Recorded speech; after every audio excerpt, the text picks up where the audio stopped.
აგვისტოს 5 დღის ეგრეთ წოდებული პირატული ვერსიები ინტერნეტის გავრცელდა, რატომ ქვია ზოგ ვერსიაში ფილმს ომის 5 დღე. Როგორ მოხდა აქ სხვადასხვა ვებგვერდზე ჰოლივუდის მიერ გადაღებული რუსულ-ქართული კონფლიქტი და რა სანქციები შეიძლება დაუწესდეთ ვებგვერდების მფლობელებს. ფაქტის შემდეგ ავტორთა საზოგადოებაში არ გამორიცხავა, რომ ინტერნეტის საშუალებით ფილმის გადმოწერა ფასიანი გახდეს. საქართველოს კომუნიკაციების ეროვნული კომისიის რეაქცია და ავტორთა საზოგადოების კატეგორიული მოთხოვნა ნახეთ ნუცა კობალიანის სიუჟეტში.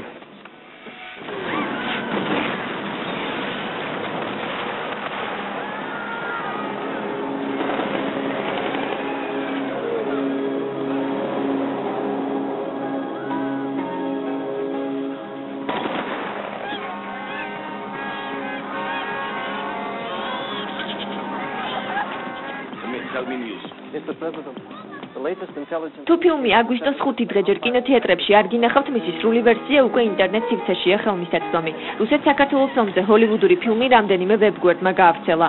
ფილმი მაღალი ხარისხის ფორმატისაა, როგორც ქართულად დუბლირებული, ასევე ინგლისურ ენაზე. კინოსურათი ქართული დომეინების მქონე ვებგვერდებთან ერთად უცხოურზეც დაიდო.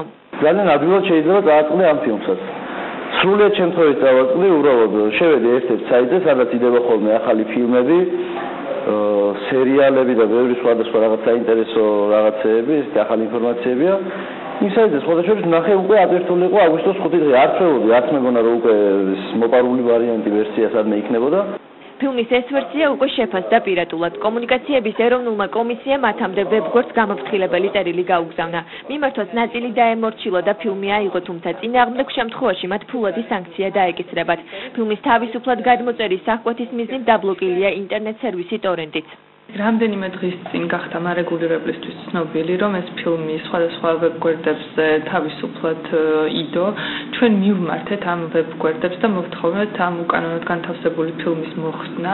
თუ ისინი არ დაემორჩილებიან ჩვენ მოთხოვნას, მაშინ ჩვენ უკვე მივმართავთ ჰოსტინგის განმახორციელებელ კომპანიებს და უკვე ამ ვებგვერდების დაბლოკვას მოვთხოვთ მათ. საქართველოს კანონმდებლობა ითვალისწინებს, რა თქმა უნდა, არალიცენზირებულად გათავსებული პროდუქციისთვის ჯარიმას, კონკრეტულად ადმინისტრაციული წესით, ეს არის 500-დან 3000 ლარამდე ჯარიმა პირველ შემთხვევაში, ხოლო განმეორების შემთხვევაში ჯარიმა იზრდება 3000-დან 5000 ლარამდე.